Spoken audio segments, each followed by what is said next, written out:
शुरू करते हैं अल्लाह का नाम लेके बिस्मिल्लाहिर्रहमानिर्रहीम। अस्सलाम वालेकुम एवरीवन, मैं हूँ फिरदौस। आज का वीडियो का जो टॉपिक है वो है how Khalid bin Walid took the Palestine empire so first. मैंने खालिद बिन वालिद जो थे उन्होंने कैसा एम्पायर को हरा के, ठीक है, उन्होंने कैसे जंग जीता था। तो इस वीडियो में इन डेप्थ में बताया गया है खालिद बिन वालिद कौन थे।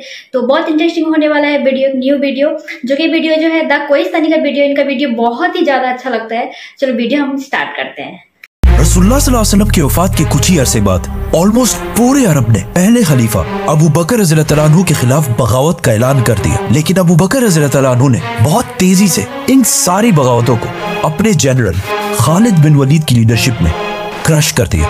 नाउ एक बार फिर पूरा अरब मदीना की गवर्नमेंट के अंडर बिल्कुल यूनाइट हो चुका था। अब यहाँ से स्टोरी थोड़ी मुश्किल होने वाली है। इस्लाम सिर्फ अरब का नहीं बल्कि एक ग्लोबल रिलीजन बनने की तरफ जा रहा है और मुसलमान दुनिया की सबसे बड़ी सुपर पावर बनने वाले हैं। तो अबू बकर रज़ियल्लाहु तआला अन्हु की सारी बगावतों को क्रश करने के बाद पूरा अरब अब उनके कंट्रोल में था।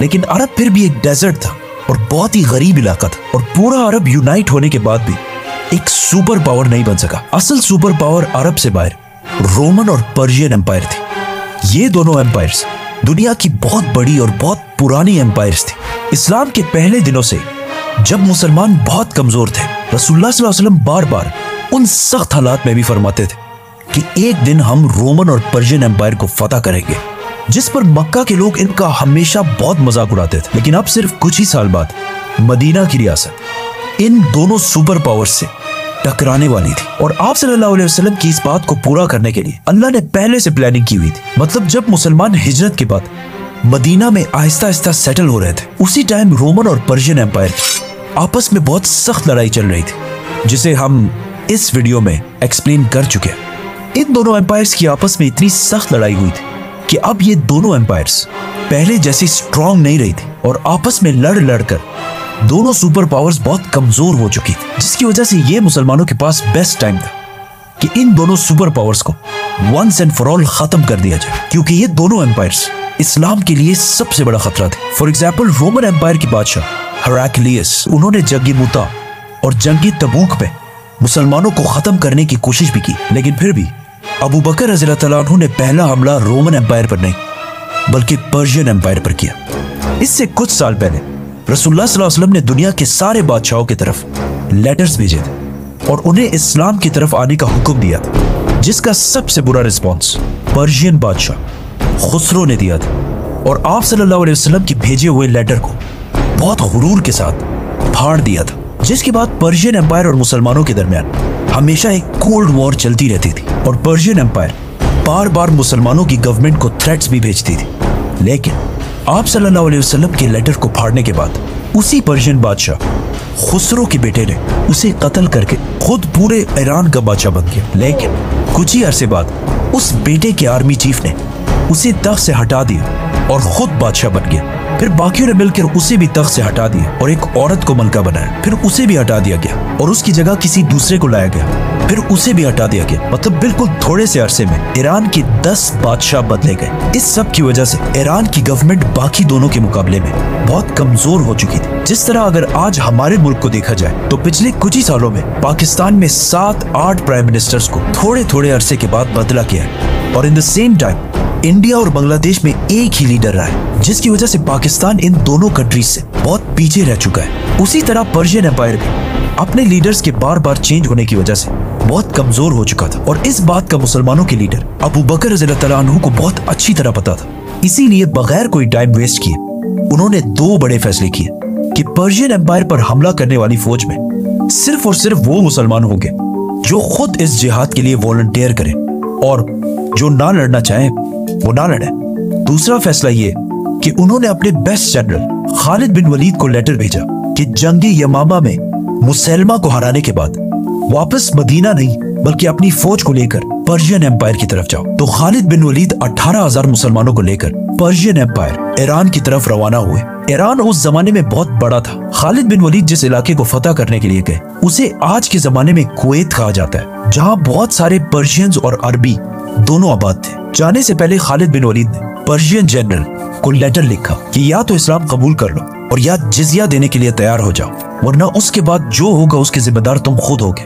क्योंकि मैं तुम्हारी तरफ ऐसे मर्दों को लेके आ रहा हूं जो मौत, शहादत से इतनी ही मोहब्बत करते हैं जितनी तुम सारे अपनी जिंदगी से करते हो। लेकिन ऑफ कोर्स उन्होंने बात नहीं मानी, जिसके बाद खालिद बिन वलीद ईरान की प्रोविंस कुवैत में दाखिल हुए। कुवैत के गवर्नर ने अपने बादशाह पर्शियन एम्परर से मदद मांगी, लेकिन ईरान के बादशाह ने सोचा कि अरबों की इतनी औकात नहीं है कि वो द ग्रेट पर्शियन एम्पायर से लड़ सके, तो उन्होंने मुसलमानों की फौज को इतनी अहमियत नहीं दी और अपने गवर्नर की एक्स्ट्रा फौज के साथ मदद नहीं की। सुपर पावर पर्शियन एम्पायर के बादशाह ने मुसलमानों को उसी तरह लाइटली लिया जिस तरह 9/11 के बाद सुपर पावर अमेरिका ने अफगानिस्तान को लिया था, और 20 साल जंग के बाद भी बहुत बुरी तरह हार गए थे। ईरान कोई छोटी सी एम्पायर नहीं थी, बल्कि पिछले हजारों साल से दुनिया की सबसे बड़ी सुपर पावर्स में से एक थी, जिसकी लड़ाई हमेशा वेस्ट में रोमन एम्पायर्स के साथ होती रहती थी। और अरब की पिछले हजारों साल से कभी भी इतनी हिम्मत नहीं हुई थी कि वो पर्शियन एम्पायर के सामने सर उठा सके,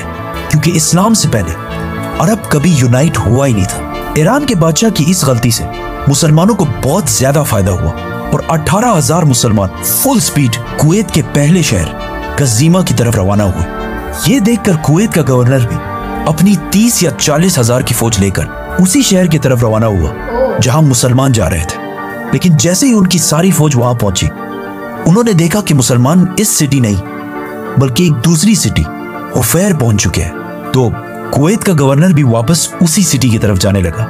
जैसे ही उनकी फौज वापस हुफैर पहुंची, खालिद बिन वलीद मुसलमानों को लेकर वापस पहली सिटी कज़ीमा की तरफ चले गए और वहां पहुंचकर सारे आराम करने लगे। तो वो दोबारा अपनी सारी फौज लेकर वापस कज़ीमा की तरफ चला गया। लेकिन जैसे ही उसकी फौज बिल्कुल थक हार कर कज़ीमा पहुंची, उन्होंने देखा कि सामने मुसलमानों की सारी फौज बिल्कुल रेडी उनका इंतजार कर रही है, जिसकी वजह से इस फौज को रेस्ट करने का कोई टाइम नहीं मिला। यह सब खालिद बिन वलीद की जबरदस्त प्लानिंग थी कि पर्शियन फौज को जंग से पहले ही इतना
मुसलमानों के जनरल खालिद बिन वलीद को अकेले लड़ने का चैलेंज दिया, जिस पर पर्शिया की आर्मी जोर जोर से नारे लगाने लगी। लेकिन उन सारों ने देखा कि मुसलमानों की फौज से ऑलमोस्ट 7 फुट का आदमी तलवार लेकर उनकी तरफ बढ़ रहा है, क्योंकि बॉडी के लिहाज से खालिद बिन वलीद को हजरत उमर का ट्विन समझा जाता है। मतलब कहा जाता है कि जब वो घोड़े पर बैठते थे तो उनके पैर ऑलमोस्ट जमीन को टच कर रहे होते और हजारों लोगों के क्राउड में अपनी हाइट की वजह से आसानी से दिख जाते थे। खालिद बिन वलीद रज़ी अल्लाह तआला उस पर्शियन जनरल से लड़ने गए, लेकिन पर्शियन फौज से अचानक 2 लोग आकर अपने जनरल के साथ मिल गए। लेकिन फिर भी खालिद बिन वलीद ने सिर्फ एक और मुसलमान की मदद के साथ इन तीनों को खत्म कर दिया और इसी के साथ दोनों फौजों ने हमला कर दिया। पहले जंग थोड़ी सख्त हुई, लेकिन पर्शियन आर्मी बगैर किसी जनरल के लड़ रही और सामने मुसलमान इंसानों की तारीख के सबसे बड़े जनरल्स में से एक खालिद बिन वलीद की लीडरशिप में लड़ रहे थे, जिसके बाद मुसलमानों ने उन्हें क्रश कर दिया और ये सारा इलाका फतह कर लिया। पर्शियन बादशाह ने मुसलमानों की तरफ एक और फौज भी भेजी, खालिद बिन वलीद, और मुसलमानों ने उन्हें भी खत्म कर दिया। और इस तरह ईरान का बहुत इंपॉर्टेंट प्रोविंस कुवैत अबू बकर रज़ी अल्लाह अन्हु के कंट्रोल में आया और पहली बार इस्लाम अरब से निकलकर एक ग्लोबल रिलीजन की तरफ जाने लगा। आज दुनिया में 2 बिलियन मुसलमान हैं और कहा जाता है कि दुनिया में ऐसा एक सेकंड भी नहीं गुजरता कि कहीं ना कहीं दुनिया के किसी कोने में अजान ना दी जा रही हो। लेकिन आखिर इस्लाम इतना बड़ा रिलीजन बना कैसे, ये हम सब के लिए समझना बहुत इंपॉर्टेंट है। So subscribe. Next video.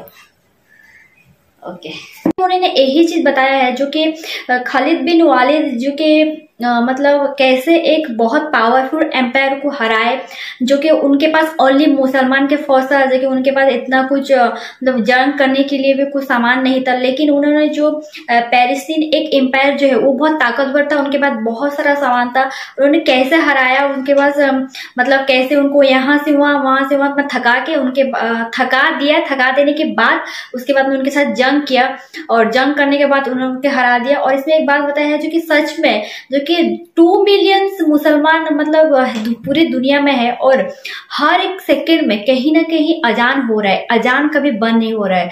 मतलब इतना अच्छा लगा ना वीडियो। और एक बात बताया जो कि खालिद बिन वालिद जो कि इतना मतलब हाइट उनका था, जो कि वो मतलब घोड़े पे बैठते थे तो उनके ऊपर जमीन में पैर लग जाता था, तो ऐसे मैंने बताया। और इन्होंने कैसे मतलब जंग को स्टार्ट किया और जंग को खत्म किया, कैसे जीते, तो बहुत अच्छा लगा वीडियो। आई होप आपको भी ये वीडियो बहुत अच्छा लगा होगा। अगर वीडियो अच्छा लगा तो चैनल को सब्सक्राइब कर देना, वीडियो को लाइक कर देना। अस्सलाम वालेकुम।